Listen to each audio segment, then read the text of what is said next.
Bien, entonces, volvemos a la página 30, a esta mirada, decíamos, de la historiografía idealista, ¿no? Es decir, para Marx, si está en este nivel, ¿no?, superestructural, ideológico, a eso llama una historiografía idealista, o sea, una historiografía que lo que se había olvidado, ¿no?, y recupera, Williams recupera lo que dice Marx y Engels, ¿eh?, es justamente, dice, lo que aquella declaración y aquella perspectiva excluían era la historia material. ¿Y qué entendíamos por material? Dice, la historia de la clase trabajadora. ¿Por qué la historia de la clase trabajadora?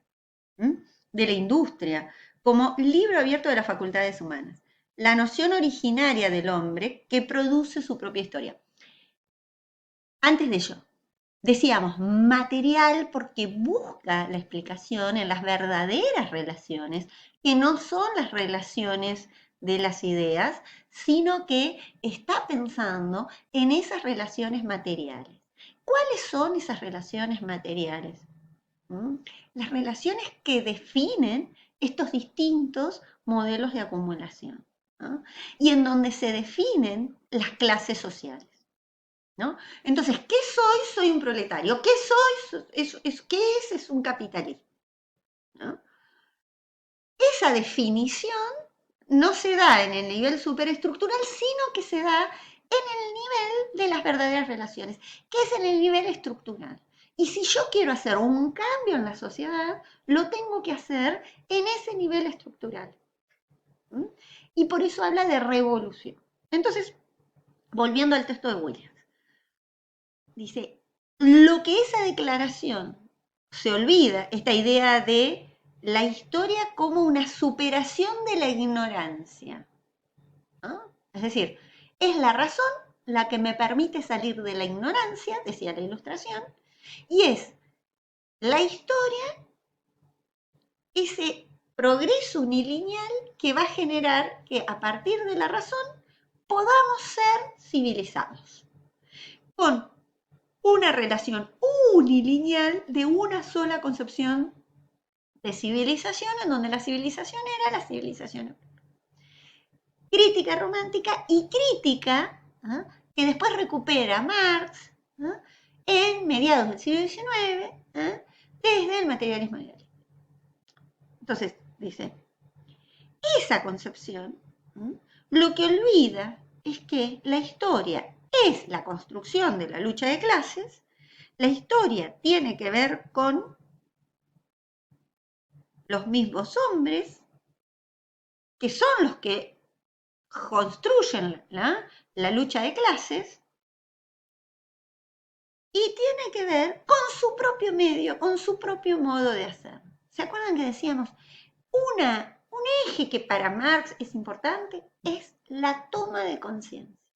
Tomar conciencia del proceso histórico, tomar conciencia de mi peso dentro de ese proceso histórico, ¿no? No es algo que hacen los intelectuales la historia. La historia la hacen los pueblos. Pero los pueblos que toman conciencia de cuáles son las verdaderas relaciones de producción. Ahí es donde se hace la historia. ¿Mm? El hombre produce su propia historia. ¿Mm? Pero produce su propia historia, y ahí dice, recibió un nuevo contenido fundamental a través de este énfasis puesto sobre el hombre que se hace a sí mismo, que se define, que se encuentra a sí mismo, mediante la producción de sus propios medios de vida. De entre todas las dificultades detalladamente mostradas, este fue el más importante progreso intelectual de todo el pensamiento social moderno. Fíjense, que, ¿por qué el más importante? Porque está planteando que ya no es solo, ¿eh?, a nivel superestructural, no es solo los intelectuales lo que van a hacer la historia, sino que es el pueblo, pero no el pueblo, ¿eh?, sino un pueblo consciente, ¿eh? Porque ¿cómo hago un cambio en la sociedad si no pienso que hay algo que yo puedo cambiar? ¿Eh? Cuando tomo conciencia de que yo soy el hacedor de la historia. Es ahí, ¿eh?, en donde empiezo a asumir. Entonces, yo tengo que primero reconocer que tengo cultura, que tengo algo para dar, ¿no? Que mis saberes, que mis prácticas no son, ¿no?, prácticas ligadas a la superstición o prácticas incultas o prácticas de la barbarie. Cuando yo me reconozco, yo estoy planteándome como sujeto histórico. Cuando yo me reconozco, cuando el hombre se reconoce en un sentido genérico, ¿no?, como miembro de esa sociedad que logra superar entonces la dicotomía entre naturaleza y sociedad, dice, y descubrir nuevas relaciones constitutivas de la sociedad. En tanto que especificación del elemento básico del proceso social de la cultura era la recuperación de la totalidad de la historia. Inauguró la inclusión decisiva de la historia material. La historia del trabajo, la historia de los medios de producción, la historia que tiene que ver con el hacer, con el ensuciarse las manos, digo yo siempre, ¿no? Con el producir, ¿no? Entonces, toda producción, ¿no?, y vuelvo al texto, a ver si puedo avanzar un poquito, ¿no?, a este texto que este eje que plantea Williams, ¿eh?, de recuperar, de pensar las prácticas culturales como prácticas de producción, ¿no? Acá, ¿eh?, a diferencia de ese nivel superestructural, la cultura también es producción, ¿no? Y en la cultura también se juegan relaciones de poder, relaciones asimétricas, relaciones, ¿no?, de tensiones, ¿no? Entonces dice, inauguró la inclusión decisiva de la historia material que había sido excluida de la denominada historia de la civilización. La propia historia del capitalismo elaborado por Marx es solo un ejemplo más prominente. Sigo, porque ya los últimos dos párrafos son de cierre del capítulo. Dice, sin embargo, en este logro se presentan algunas dificultades. El énfasis que adjudicó al proceso social de tipo constitutivo fue mitigado por la persistencia de un tipo de nacionalismo temprano. Y acá aparece, nuevamente el acento puesto sobre la historia material, especialmente dentro de las polémicas necesarias para su establecimiento, se vio comprometido de un modo muy especial.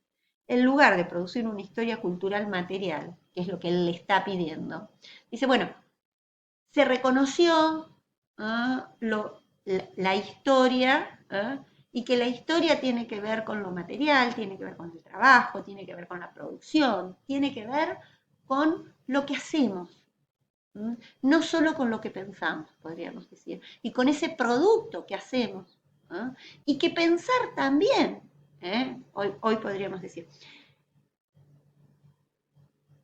¿no?, recupera esa historia. Se vio comprometido de modo especial. En lugar de producir una historia cultural, material, que era el próximo movimiento, dice, bueno, pero Marx se quedó ahí como a mitad de camino porque no pudo pensar que lo cultural, es decir, no pudo sacar lo cultural de este espacio de lo superestructural y pensar, que lo cultural estaba ligado a lo material. Que lo cultural no es solo lo que tiene que ver con un pensar. Ay, vos haces arte, ay, ustedes no tienen ningún problema. Pregúntale a la calefacción, pregúntale a las relaciones de poder que hay en el mundo del arte, ¿no? A los egos, a las instituciones legitimadoras, ¿no? Todo ello. Dice, un reino, y dice ahí, fundamental, se produjo una historia cultural dependiente, secundaria, un reino de meras ideas, creencias, artes, costumbres, determinadas mediante la historia material básica. En este punto, lo que interesa no es solo el elemento de reducción, es la reproducción de forma modificada de la separación entre cultura y vida social material que había conformado la tendencia dominante. Entonces dice, lo que le está criticando a Marx es que no pudo superar esta relación con la cultura desfasada y salida de conflicto, ¿no?, que era lo que hacían los románticos, ¿no?, es decir, que y por el otro lado, esa idea de la cultura desfasada de lo material, ¿no? Eso no lo logra superar. ¿Qué es lo que propone Williams? Williams propone eso, salgamos y recuperemos esto, dice. Por lo tanto, las posibilidades plenas del concepto de cultura, considerada como un proceso social. Página 31, resaltador. La cultura, ¿cómo la entiende Williams? Como un proceso social. Es decir, no hay cultura si no hay sociedad. Lo social es cultural y lo cultural es social. Considerado como un proceso social. Constitutivo, creador de estilos de vida. O sea, constituye, conforma, arma, ¿no?, los modos, ¿no?, de vivir. Pero no solamente constituye, porque si no terminaríamos determinados, es decir, habría un determinismo, es decir, la cultura vendría de afuera y nos determinaría, o vendría del pasado y nos determinaría. Y si hay algo que tiene, cuando hablo de la cultura como proceso, hablo de algo que está en permanente movimiento. Algo que es un proceso es algo que implica, ¿ah?, que está en acción, que no está terminado, que no está cerradito, que no está definido, ¿no? Entonces, ya tener que reflexionar sobre la concepción de cultura es modificar esa concepción de cultura, porque hay algo que yo de las definiciones anteriores no estoy de acuerdo, ¿no? Entonces, cuando dice, es un proceso, palabra proceso importante, social, constitutivo, creador de estilos de vidas específicos y diferentes, y que pudo haber sido notablemente profundizada por el énfasis puesto en el proceso social material. Se perdieron durante un tiempo muy prolongado y en la práctica eran sustituidas a menudo por el universalismo abstracto.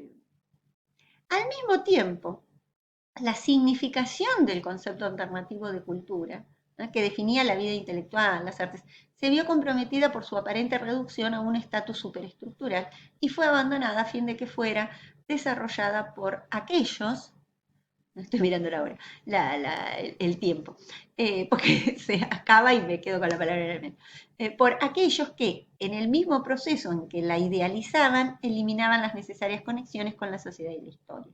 Y en las áreas de psicología, arte y creencias desarrollaron un poderoso sentimiento alternativo del proceso social humano constitutivo. Por lo tanto, no resulta sorprendente que en el siglo XX este sentimiento alternativo haya llegado a cubrir y sofocar al marxismo con alguna justificación debido a los errores más obvios.